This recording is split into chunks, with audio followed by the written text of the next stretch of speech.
સુંદર સવારના સર્વ હરિભક્તોને જય શ્રી સ્વામિનારાયણ. પરમ પૂજ્ય એવા મહંત સ્વામી મહારાજનો જય. ક્યારેક વિચાર્યું છે માણસને ઓળખવા માટે તેની આંખો જોવાની જરૂર નથી, તેના કપડાં જોવાની જરૂર નથી, તેનું ઘર, પૈસા કે પદ જોવાની પણ જરૂર નથી. માત્ર એક વાત ધ્યાનથી સાંભળજો, તે તમારી સાથે કેવી રીતે વાત કરે છે. કારણ કે માણસના મોઢામાંથી નીકળેલો એક નાનો શબ્દ પણ તેના આખા વ્યક્તિત્વનો પરિચય આપી શકે છે. કોઈ માણસ કેટલોય મોટો હોય તે તેની ખુશી નક્કી કરતી નથી. તે કેટલો મોટો માણસ છે તે તેની વાણી નક્કી કરે છે. તો આજે આ વાતને સમજવા એક સુંદર પ્રસંગ સાંભળીએ. એક વખત એક રાજાની ભવ્ય સવારી રસ્તા પરથી પસાર થઈ રહી હતી. રાજા સાથે સિપાહીઓ, પ્રધાનો અને અન્ય દરબારીઓ પણ હતા. રસ્તાની વચ્ચે એક અંધ વ્યક્તિ શાંતિથી બેઠો હતો. સિપાહીઓ તેની પાસે ગયા અને રૂઆબ ભરે બોલ્યા, અરે ઓ આંધળા, રસ્તામાંથી બાજુમાં ખસ, રાજાની સવારી આવી રહી છે. ધમકી ભરી વાણી સાંભળીને પણ અંધ માણસ શાંતિથી કહ્યું, ભાઈ, હું તો અહીં રોજ બેસું છું, રસ્તો પણ ઘણો પહોળો છે, તમે બાજુમાંથી પસાર થઈ જાઓ. સિપાહીએ આ જવાબ ગમ્યો નહીં. થોડી બોલાચાલી થઈ.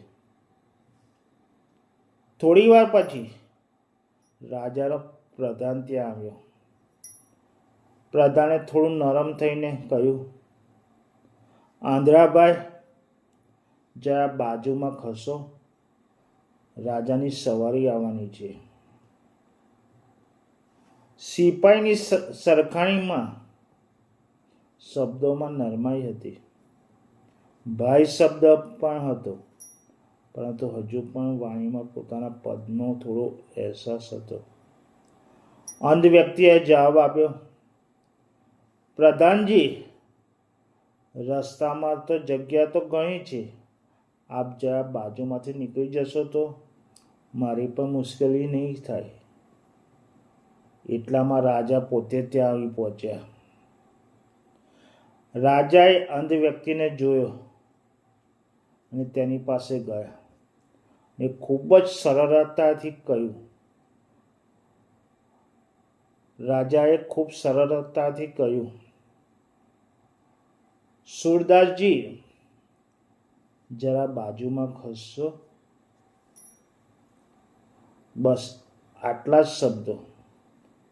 ન કોઈ ધમકી, ન કોઈ રૂઆબ, ન કોઈ અપમાન, માત્ર સન્માન.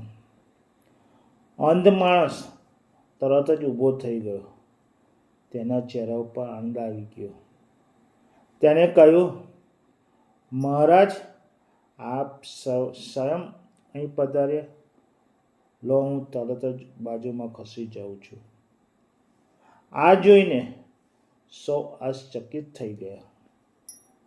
તેમણે અંધ વ્યક્તિને પૂછ્યું, તમને કેવી રીતે ખબર પડી કે પહેલો માણસ સિપાહી હતો, બીજો પ્રધાન હતો અને ત્રીજો રાજા હતો? અંધ માણસે હળવું સ્મિત કરતા બોલ્યો, મારી આંખો નથી, પરંતુ મારી સમજણ જીવિત છે. મેં તેમની વાણી સાંભળી. સિપાહીએ મને આંધળો કહીને આદેશ આપ્યો. પ્રધાને આંધળા ભાઈ કહીને વાત કરી, પરંતુ રાજાએ મને સૂરદાસજી કહીને સન્માન આપ્યું.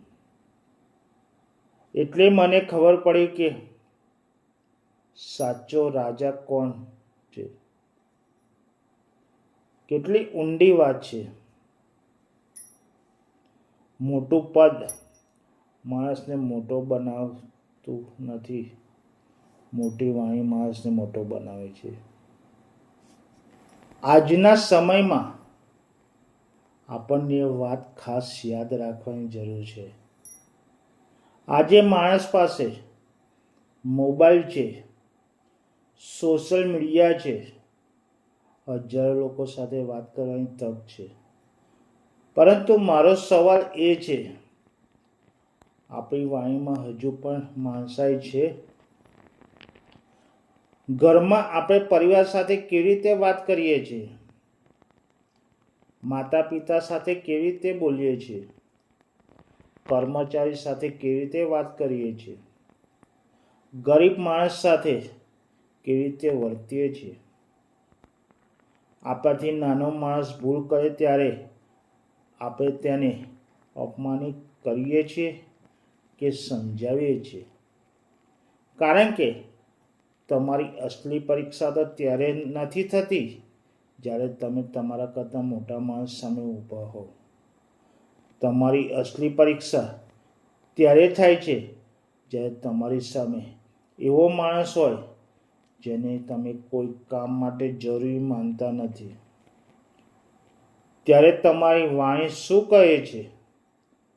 તમારો સ્વભાવ શું કહે છે?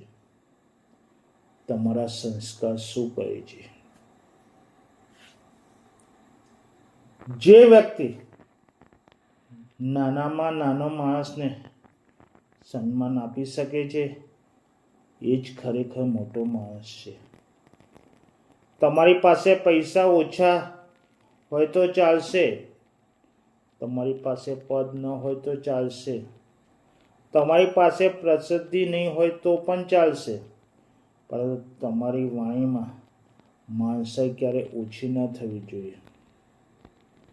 કારણ કે એક સારો શબ્દ કોઈનું આખું દુઃખ હળવું કરી શકે છે અને એક કડવો શબ્દ કોઈના હૃદયમાં વર્ષો સુધી ઘા રાખી શકે છે. એટલે બોલતા પહેલા એક ક્ષણ વિચારજો, મારા શબ્દોથી સામેની વ્યક્તિ તૂટશે કે જોડાશે? જો તમારા શબ્દોથી કોઈનું મન દુખતું હોય તો શબ્દો બદલવાનું ક્યારે મોડું નથી થતું. વાણીમાં મીઠાશ રાખો, શબ્દોમાં સન્માન રાખો, વર્તનમાં વિનમ્રતા રાખો અને યાદ રાખો, તમારી વાણી માત્ર તમારા મોઢામાંથી નીકળેલો અવાજ નથી. તમારી વાણી તમારા સંસ્કારથી ઓળખાય છે, તમારા પરિવારની ઓળખ છે, તમારા વ્યક્તિત્વની ઓળખ છે ને સૌથી મહત્વનું, તમારી વાણી તમારી સાચી ઓળખ છે. એટલે આજે એક નાનો સંકલ્પ કરીએ, કોઈને અપમાનિત નહીં કરીએ, ગુસ્સામાં પણ મર્યાદા નહીં છોડીએ, નાનામાં નાના વ્યક્તિને પણ સન્માન આપીશું અને એવા શબ્દો બોલીશું કે લોકો આપણને યાદ કરે ત્યારે તેમનો ચહેરા પર સ્મિત આવી જશે. કારણ કે અંતે માણસ પાસે શું હતું એ લોકો ભૂલી જાય છે, પરંતુ માણસ તેમને કેવી રીતે અનુભવ કરાવ્યો હતો એ ક્યારેય ભૂલાતું નથી. વાણી બદલો, વ્યવહાર બદલાશે ને વ્યવહાર બદલો તો સંબંધ બદલાશે ને સંબંધ બદલશો તો આખું જીવન બદલાઈ શકે છે.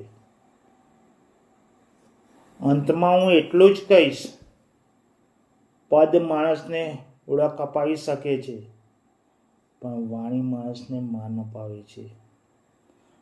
આથી જીવનમાં ગમે તેટલું મોટું સ્નાન પ્રાપ્ત કરો, પરંતુ તમારી વાણીમાંથી નમ્રતા ક્યારેય જવા ના દો, કારણ કે લોકો કદાચ ભૂલી જશે કે તમે શું પદ પર હતા.